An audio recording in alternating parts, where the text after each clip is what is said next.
우리 지난주 금요일에 저는 뉴스를 통해 경남 진해에서 열린 해군 장교 임관식을 보았어요.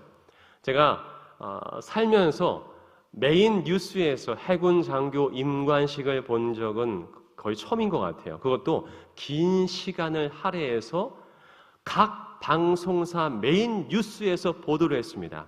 여러분들도 보셨습니까? 아마 거의 다 많은 분들이 뉴스를 보셨다면 보셨을 거예요. 자, 그렇다면 왜 각 방송사 모든 뉴스에서 거의 빠짐없이 그 해군 장교 임관식 보도를 하였을까요? 그 이유는 그 이번에 해군 장교로 임관되는 사람 중에 한 사람이 우리나라 최고의 대기업 총수의 아들이기 때문입니다. 그래서 모든 사람이 관심을 가지고 본 거죠. 어떤 타이틀은, 뉴스 타이틀은 이랬어요. 범 S가 자녀 중 최초 장교 임관이라고 되어 있더라고요.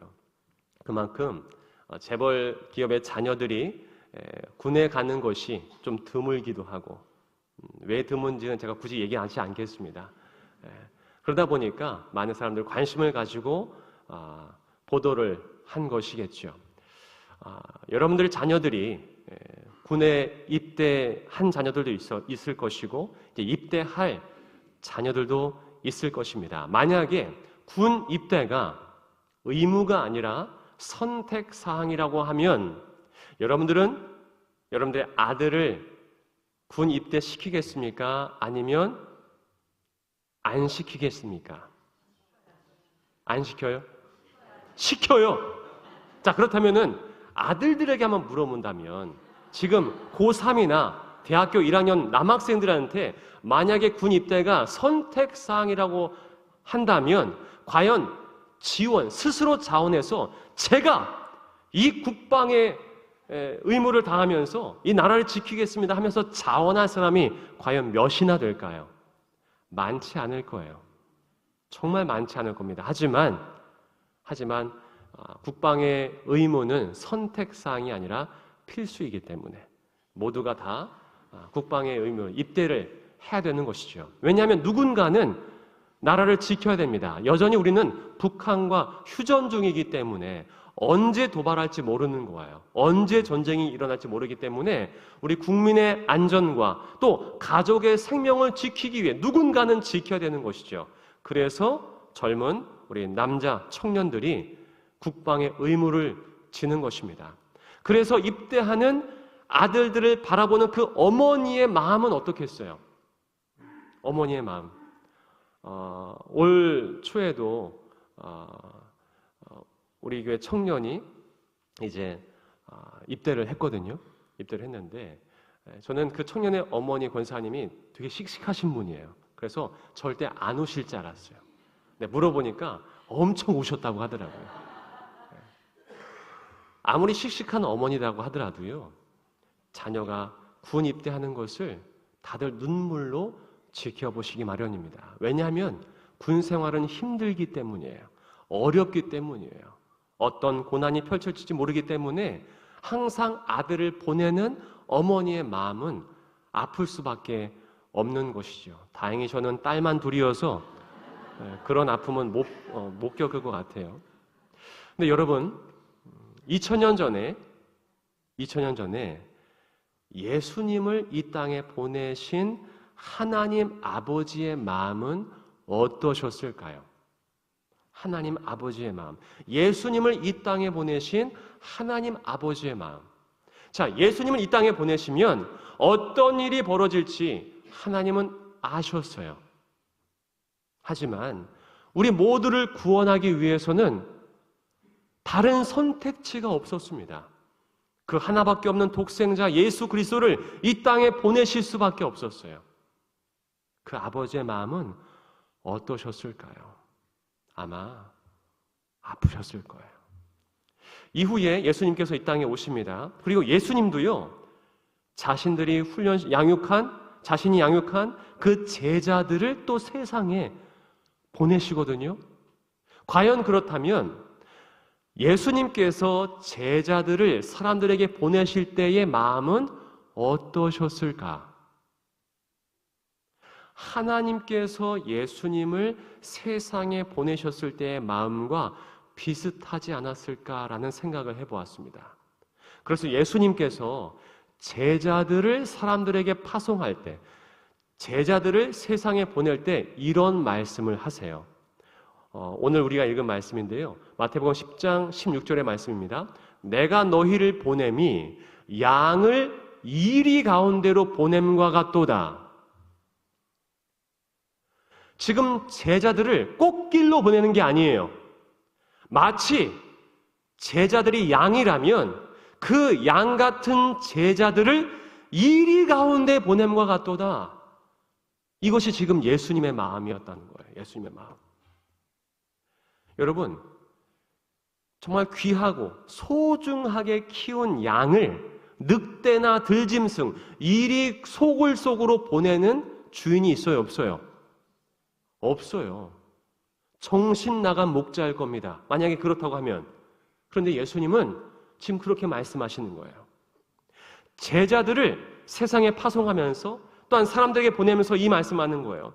내가 너희를 보냈는데 마치 양을 이리 가운데 보내는 것 같다. 그만큼 아프다는 거죠. 왜냐하면 너희 가운데 이제 고통이 있을 것이고 아픔이 있을 것이고 상처가 있을 것이기 때문이에요. 자, 그렇다면 왜 예수님은 그런 제자들을 이리 같은 그 속을 이 세상 속으로, 그 사람들 속으로 보내는 것일까요?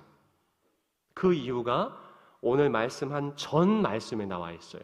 우리 함께 마태복음 10장 5절부터 8절까지의 말씀을 다 같이 읽어보겠습니다. 시작. 예수께서 이 12를 내보내시며 명하여 이르시되 이방인의 길로도 가지 말고 사마리아인의 고을에도 들어가지 말고 오히려 이스라엘 집에 잃어버린 양에게로 가라. 가면서 전파하여 말하되 천국이 가까이 왔다 하고 병든 자를 고치며 죽은 자를 살리며 나병한 자를 깨끗하게 하며 귀신을 쫓아내되 너희가 거저 받았으니 거저 주라. 아멘. 예수님께서 그 양 같은 제자들을 이리 가운데 보내신 목적은, 그 이유는 그 이리 가운데 누가 있냐면 잃어버린 양이 있기 때문이에요. 여전히 잃어버린 양들이 저 이리 소굴 속에 있기 때문에 그들을 되찾기 위해 다시 너희를 보낸다라고 말씀하는 거예요. 예수님의 제자들도 잃어버린 양들이었어요. 하지만 참 목자이신 예수님께 와서 회복을 얻게 되었죠. 찾은 바 된 양이 된 거예요. 찾은 바 된 양. 그런데 그렇게 찾은 바 된 양들을 다시 세상으로 보내는 거예요. 왜냐하면 여전히 세상 속에는, 이리 같은 세상 속에는 잃어버린 양이 여전히 있기 때문입니다. 그들을 다시 찾기 위해서 양 같은 제자들을 보내시는 거예요. 그런데 예수님께서는 단순히 잃어버린 양이라고 하지 않으셨어요. 이스라엘의 잃어버린 양을 찾아라 라고 말씀하십니다. 왜 그렇게 말씀하셨을까요? 이방인의 고을로도 가지 말고 이스라엘의 잃어버린 양이라는 표현을 쓰십니다. 왜 예수님께서는 그냥 잃어버린 양이 아니라 이스라엘의 잃어버린 양이라고 하셨을까? 특별히 이스라엘 안에서도 소외되고 힘없는 사람들, 병든 사람들, 나병 환자들, 고아, 또 가난한 사람들, 힘없는 사람들, 귀신 들린 사람들, 이들에게로 가라는 거예요. 여러분, 이스라엘은 어떤 나라입니까? 하나님께서 다스리는 나라가 이스라엘이에요. 하나님께서 다스리는 나라이기 때문에 하나님의 나라라고 말할 수 있겠죠. 그런데 그렇게 하나님의 나라라고 칭함받을 수 있는 이스라엘에서도 소외받는 사람들이 있었다는 거예요. 사랑받지 못하는 사람들이 있었다는 거예요. 하나님의 말씀을 받았다면, 하나님의 통치를 경험하고 하나님 말씀에 순종한다면 소외된 사람들, 아픈 사람들을 감싸 안고 사랑해주고 어루만져주고 위로해줘야 될 텐데 이스라엘에서조차도 외면받는 사람들이 있었던 것이죠. 그들에게 찾아가라는 거예요. 그들에게 찾아가서 그들을 고쳐주고 위로해주라는 거죠.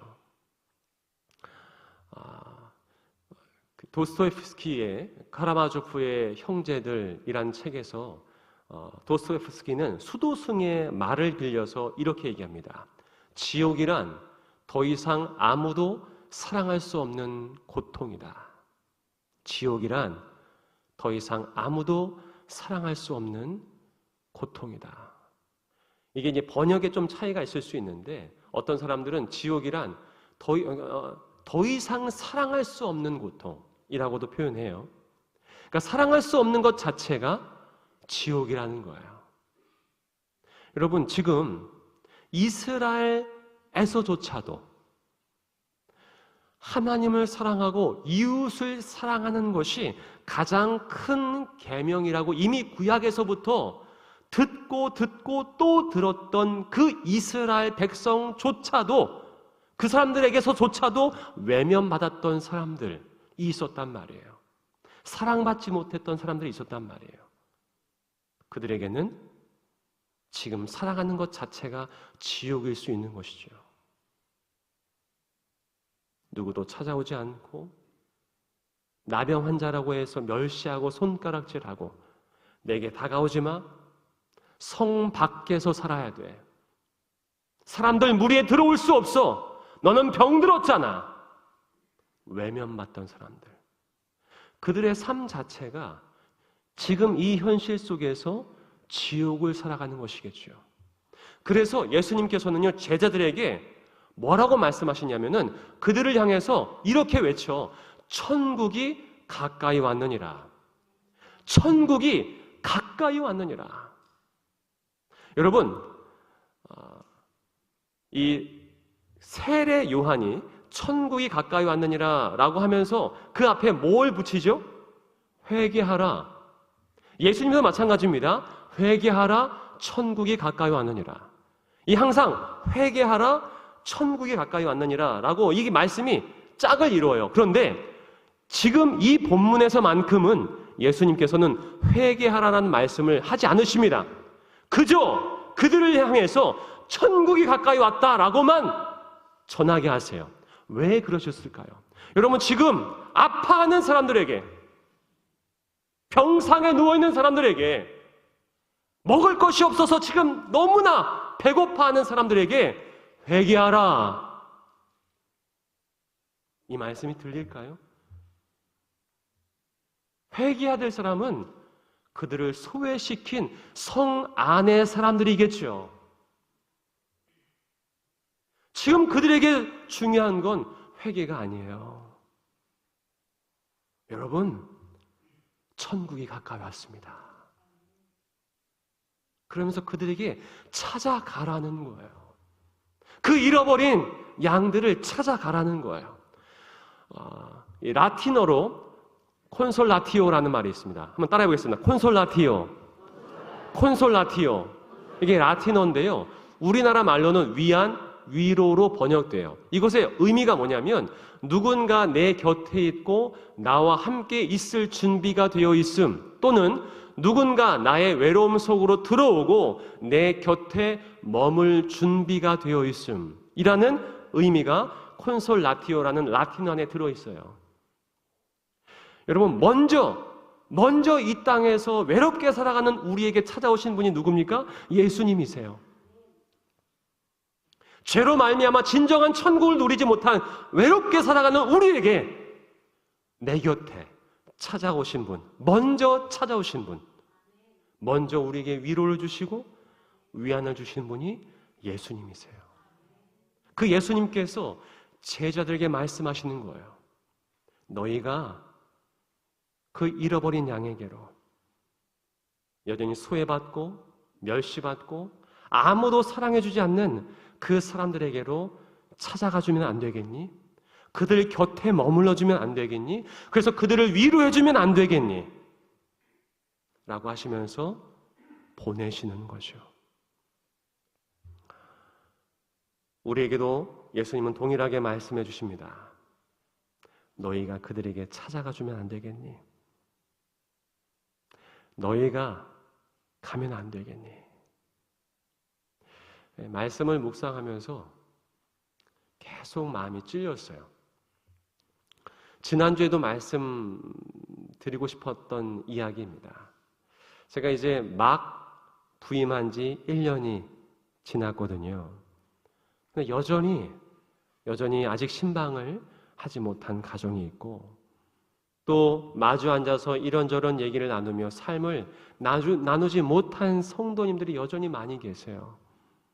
제가 담임 목사하고 또 여러분들을 위해, 여러분들을 섬기기 위해 제가 이곳에 왔지만 여전히 그 속 사정을 잘 모르는 가정들이 남아있다는 것이 참 마음 아프고 여러분들께 너무나 죄송한 마음이에요. 그래서 참 말씀을 준비하면서도 너무나 죄송하고 또 여러분들께 정말 미안한 마음이 들었어요. 그래서 지금 이제 연말이어서 뭐 정책당에다 뭐다 많이 바쁘지만 정말 내년에는 정말 시간이 닿는 한 어떻게든 여러분 다시금 찾아가고 또 안부를 묻고 기도할 예정입니다. 그래서 말씀을 준비하면서도 또 생각만 하고 있었던 성도님들이 계셨어요. 그래서 지금 당장 찾아가지는 못하지만 전화라도 해드리자. 그래서 전화를 해드리고 기도해드렸어요. 여러분, 단순히 목회자에게만 하나님은 그들에게 가라라고 보내시지 않습니다. 지금도 우리 주변에는, 우리 가까이에는 같이 예배를 드리지만 외롭게 신앙생활 하시는 분들이 계세요. 또 외로워하는 분들이 계세요. 그래서 하나님은 우리 모두를 보내십니다. 우리 모두를 보내세요. 그래서 우리 교단 헌법에서는 장로의 직분을 이렇게 명시하고 있습니다. 제가 한번 알려드릴게요. 장로는 교회의 택함을 받은 교인의 대표로서 목사와 함께 7위 회원이 되어 교회의 행정과 권징을 관리하며 교회의 영적 사항을 살핀다. 교인 중 고난당하는 자를 방문하여 그리스도의 말씀으로 위로하고 교리를 오해하거나 도덕적 부패에 빠지는 교인이 없도록 권면하며 선도에 힘쓴다. 이것이 우리 교단 헌법이 제정한 장로의 직무예요. 이게 답니다. 장로뿐만 아니에요. 권사의 직무도 마찬가지입니다. 교인을 신방하며 고난당한 사람을 위로하고 권면하며 전도에 힘쓰며 재직 회원이 된다. 딱 이 부분만 있어요. 권사가 무엇이냐, 뭐 하는 사람이냐라고 했을 때 딱 이 세 줄입니다. 즉 하나님께서 우리에게 직분을 맡기신 이유가 뭡니까? 어려운 성도들을 방문하고 또 위로하고 돌보라고 우리에게 직분을 주신 줄 믿습니다. 즉 우리가 함께 힘든 성도님들, 먼저는 우리 성도님들, 그리고 우리 주변의 이웃들, 그들을 보살피고 또한 그들에게 위로를 주기 위해 그들과 함께 할 수 있는 저와 여러분 모두가 될 수 있기를 바랍니다. 여러분, 누가 제자입니까? 누가 예수님의 제자예요? 여러분이에요, 여러분. 한번 따라해 볼까요? 내가 예수님의 제자입니다. 아니라고 하실 수 있는 분 계세요? 전 예수님의 제자가 아닌데요. 하나님의 자녀가 아닌데요. 아마 모든 분들이 하나님의 자녀요, 예수님의 제자인 줄 믿습니다. 물론 누가 더 성숙하냐, 그렇지 않느냐는 하나님께서 판단하실 수 있겠지만 우리 모두는 부름받은 사람들이에요. 부름받은 사람들. 근데 예수님께서는요, 그렇게 부름받은 사람들 다시 어려운 이웃들에게 또한 외로운 성도들에게 보내시는 거예요. 이 세상에 보내시는 겁니다. 예수의 증인으로 살라고, 예수님께서 얼마나 우리를 사랑하셨는지, 그리고 그 사랑을 필요로 하는 사람들에게 그 사랑을 나누어 주라고, 또한 복음을 나누어 주라고 우리를 보내시는 줄 믿습니다. 비록 자꾸 하셨지만 고 옥하는 목사님께서는 그의 책 평신도를 깨운다에서 이렇게 말합니다. 지상교회는 세상으로부터 부름받은 하나님의 백성이요, 또한 세상으로 보냄받은 그리스도의 제자다. 다시요. 지상교회는 세상으로부터 부름받은 하나님의 백성이요, 또한 세상으로 보냄받은 그리스도의 제자다.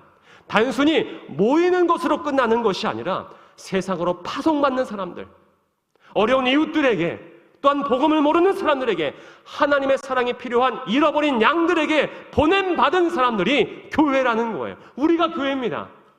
여러분들이 교회인 거예요. 한번 따라해 볼까요? 내가 가겠습니다.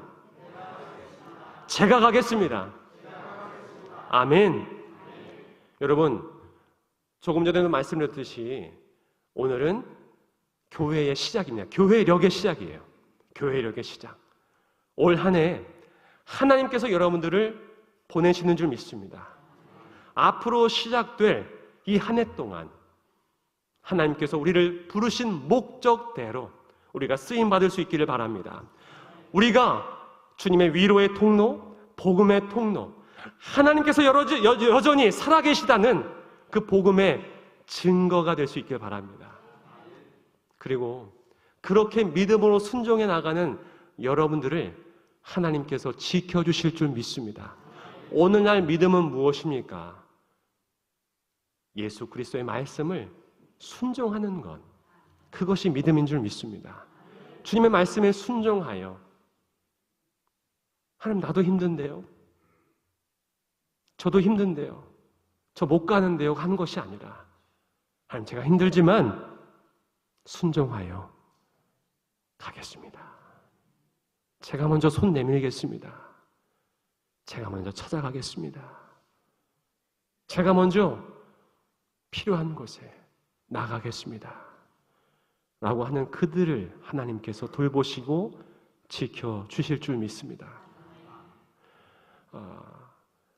그 바벨론 시절 우상에게 절하지 않았던 사드락과 메삭과 아벳느고, 이 다니엘의 세 친구가 평소보다 7배나 7배나 더 뜨거워진 풀무불에 던져져요. 우상에게 절하지 않는다고 해서 하나님에 대한 믿음을 지키기 위해서 결국에는 그렇게 풀무불에 던져지는 사형에 처해집니다. 하지만 믿음을 지킨 그들을 하나님은 지키세요. 오늘날에도 마찬가지입니다. 오늘날 이 세상은 이리 같기도 해요. 우리를 어떻게든 집어삼키려고 합니다. 우는 사자와 같이 우리를 집어삼키려고 사탄이 가만히 놔두질 않아요. 하지만 말씀에 순종하여 아멘, 제가 예수 그리스도의 이름으로 나아가겠습니다 하는 사람들을 하나님께서 다니엘의 세 친구를 지켜주신 것처럼 우리를 지켜주실 줄 믿습니다. 하나님께서, 그리고 우리 주 예수 그리스도께서 여러분들을 파송하십니다.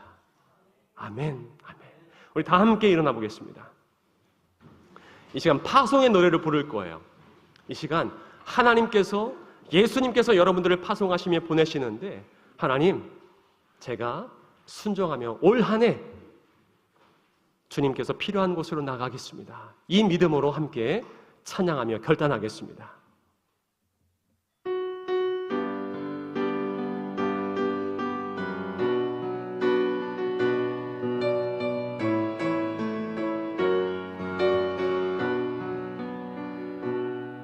너의 가는 길에 주의 평강이 있으리. 평강의 왕 함께 가시니 너의 걸음 주 인도하시리. 주의 강한 손 널 이끄시리. 너의 가는 길에 주의 축복이 있으리. 영광의 주 함께 가시니 내가 밟는 모든 땅 주님 다스리리. 너는 주의 길 예비케 되리. 주님 나라 위하여, 주님 나라 위하여 길 떠나는 나의 형제여, 주께서 가라시니 너는 가라. 주의 이름으로 거칠은 광야 위에 꽃은 피어나고 세상은 내 안에서 주님의 영광 보리라. 강하고 담대하라. 세상 이기신 주 늘 함께 너와 동행하시며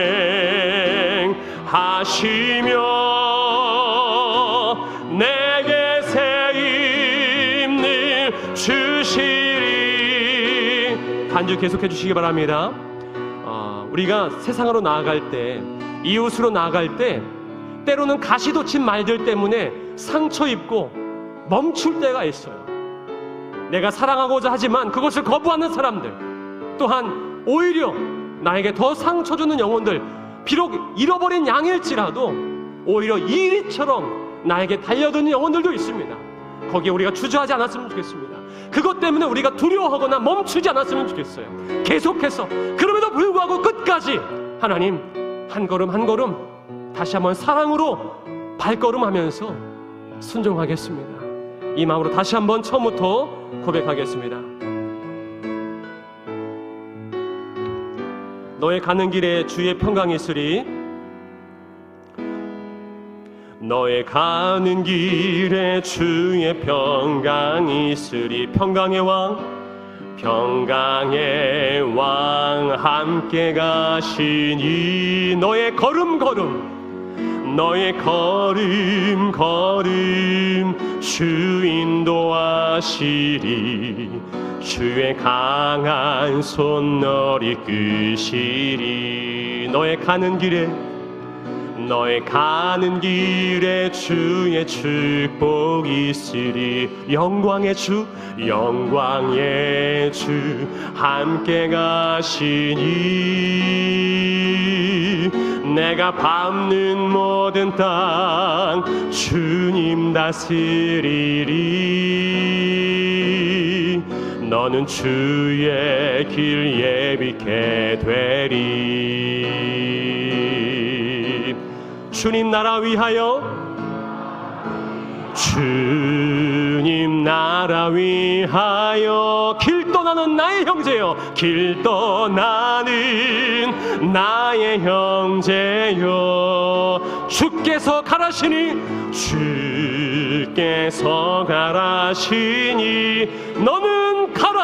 너는 가라. 주의 이름으로 거칠은 광야 위에 꽃은 피어나고 세상은 내 안에서 주님의 영광 보리라. 강하고 담대하라.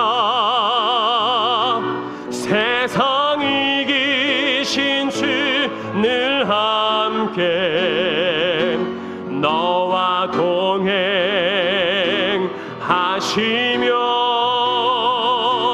내게 새 힘 늘 주시리. 이제는 우리에게 먼저 찾아와 주셔서 외로웠던 우리에게 참 위로가 되어주신 우리 주 예수 그리스도의 크신 은혜와 하나님 아버지의 그 놀라우신 사랑하심과 성령님의 위로, 감동, 교통, 동행하심이 오늘도 비록 힘들지만 우리를 보내시는 그 예수님의 말씀에 순종하여 묵묵히 그 사랑의 길 그 복음의 길, 그 믿음의 길을 걸으며 이 세상 속으로 나아가는, 그 잃어버린 영혼들에게 나아가는 이곳에 모인 모든 주님의 제자들, 또한 백성들 머리 위에, 이들의 가정과 일터 위에, 또한 우리 온양 장로교회 위에, 이 세상 위에 이제부터 영원토록 함께 하시기를 간절히 축원하옵나이다. 아멘.